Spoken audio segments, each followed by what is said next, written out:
Soy Ariosto de Aro, soy el director del Congreso, Valver 24.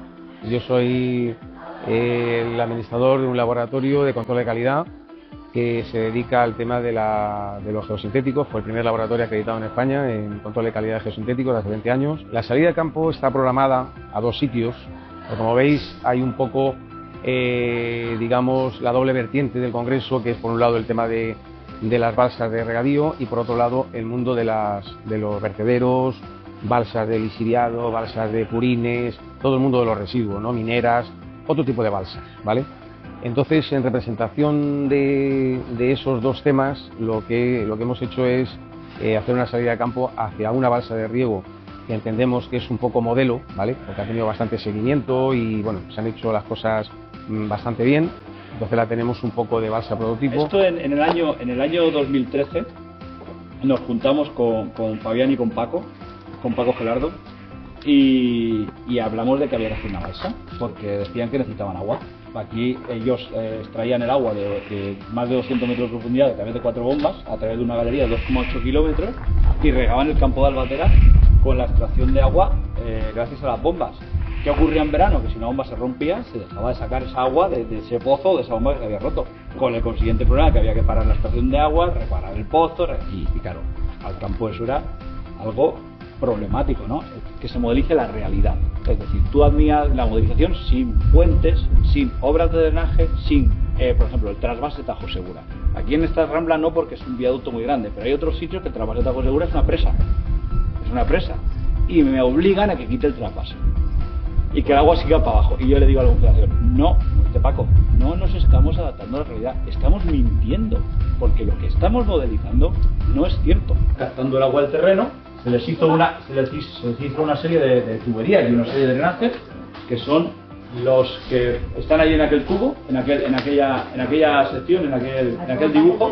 Ahí está sectorizado y ahí es donde viene cada color, está marcado según cada terreno y según cada parte de la balsa. El manómetro nos permite saber qué altura de agua tiene la balsa. Lo mismo. La balsa, si quiere perder agua, si esta columna o esta pantalla de grava cogería el agua y la conduciría hasta aquí y nunca habría una rotura. Podría haber un daño en el talud, pero la balsa nunca se va a romper.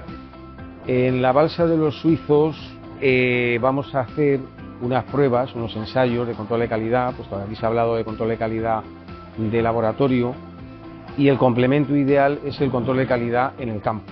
¿Vale? Muchas balsas, la patología no es porque el material sea malo, sino porque está mal instalado. Entonces, el objetivo es un poco enseñar qué es lo que hay que hacer, cómo se tiene que hacer para hacerlo bien y no tener problemas. Entonces haremos ensayos de campana, de aire, de tensiómetro de campo y bueno, para que puedan preguntar un poco cualquier cosa relacionada con esos ensayos, ¿no? La norma dice de dos bares de presión, 200 kilopascal. La velocidad son 100 milímetros por segundo, ¿vale? La probeta de unos 25, ¿vale? Sin entrar mucho detalle. Lo que se hace con este ensayo pues, es la resistencia de la soldadura. Entonces, entre la campana, el aire y el tensiómetro, digamos, tenéis una indicación de cómo se está haciendo la balsa. Otro ensayo que veremos el año que viene será el dipolo. Un poco de solución jabonosa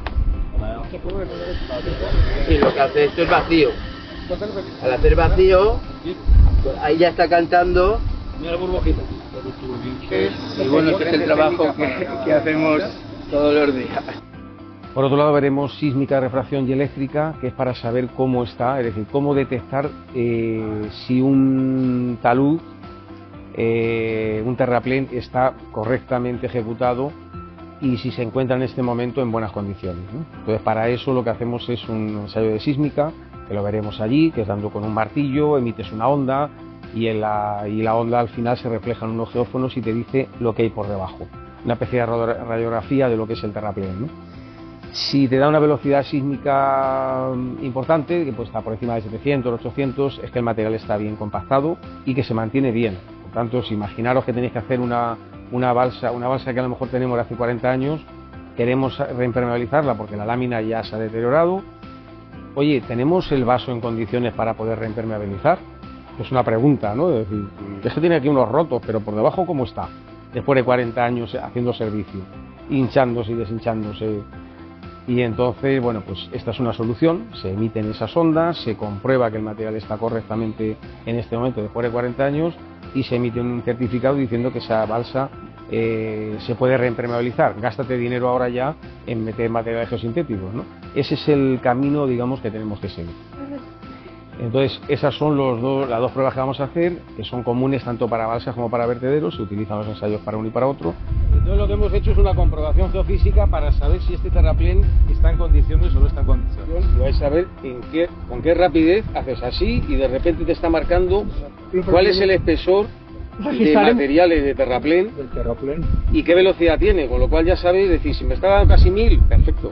Por debajo de 700, 600, 700...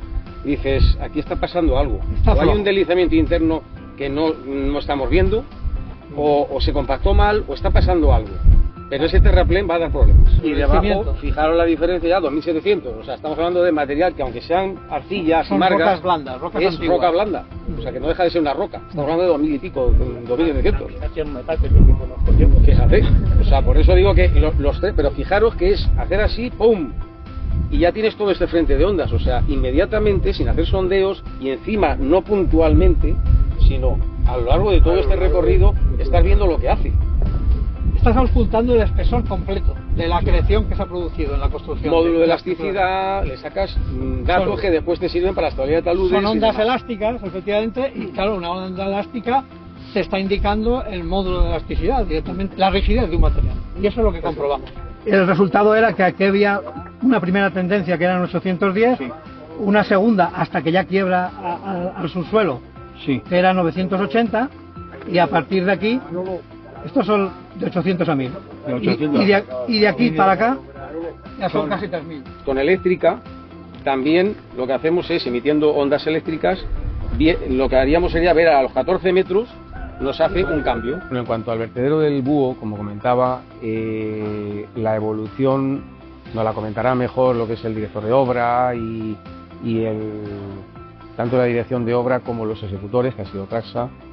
Pero bueno, básicamente lo que había es pues un problema de que se había deteriorado, se había dejado durante un tiempo el vertedero en exposición, lo que es el sellado, y en los materiales se habían deteriorado, y cuando a Traxa le adjudican esa obra, pues lo que hace es, con una dirección de obra, plantean un proyecto diferente de sellado, que es básicamente pues poner un geotextil, y en vez de lámina de polietileno, lo que han hecho ha sido meter una capa de marmolina, que es un residuo que sale de las canteras de mármol, utilizarlo como material impermeable, compactado y demás.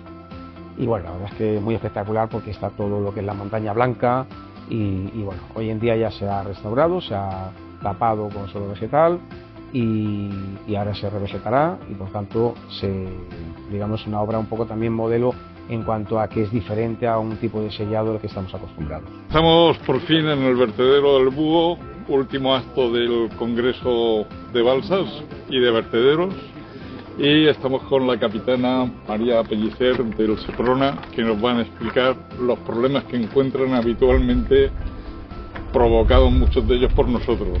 Entonces, la mayoría provocados por nosotros. Sí, la intervención humana, le digo que es la causa de todos los problemas de los vertederos.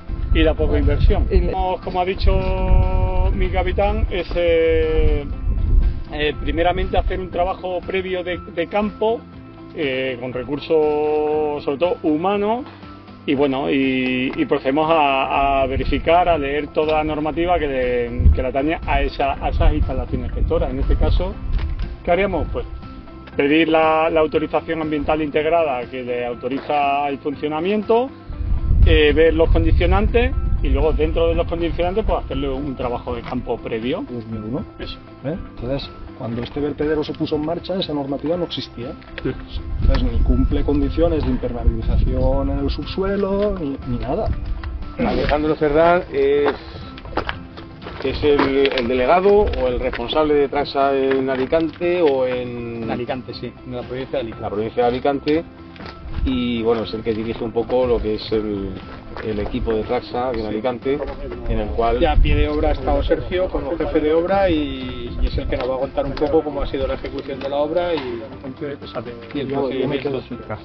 Estúpido técnico. Que no se cabe. Venga, Sergio. Bueno, yo voy a explicar brevemente en qué ha consistido la obra.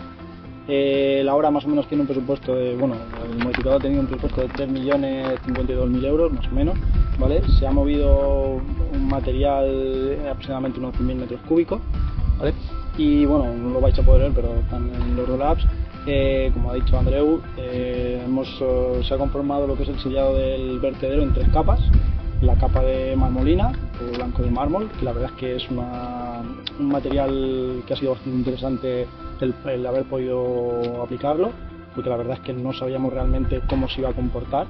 Pues es un material que hay que compactarlo, que hay que regarlo, y eso nos daba un cierto miedo porque al final presenta una cierta plasticidad y eso no es muy bueno a la hora de trabajarlo.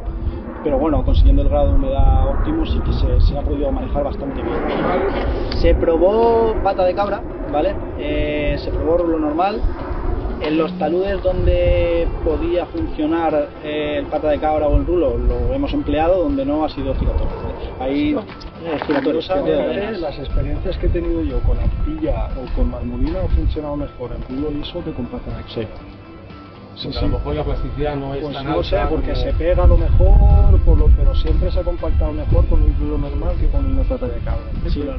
Pues muchas gracias, porque es una alternativa curiosa y muchas gracias y bueno, y queda clausurado ya el congreso.